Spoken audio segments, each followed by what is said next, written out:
కోరుకునేది కూడా ఇప్పుడు మీరందరూ మీ అందరికీ తెలుసు మనందరం కురుక్షేత్రం యుద్ధం ఎదుర్కోబోతున్నాం ఇంకొక 40 రోజులు.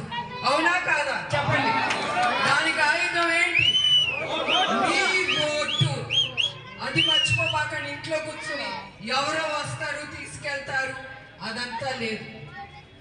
మీరే ముందుకు రావాలి. ఇంకా మీతో పాటు 10 మందిని 100 మందిని వేసుకుని ముందుకెళ్ళి ఓటు వేయించాలి. అదే నేను కోరుకుంటున్నాను. ఎస్పెషల్లీ యువకులు, మీ భవిష్యత్తు గురించి మీరు ఆలోచించాలి. ఉద్యోగాలు లేదు, ఏమీ లేవు, వచ్చిన వాళ్ళకి కూడా అన్నీ ఆపేస్తున్నారు.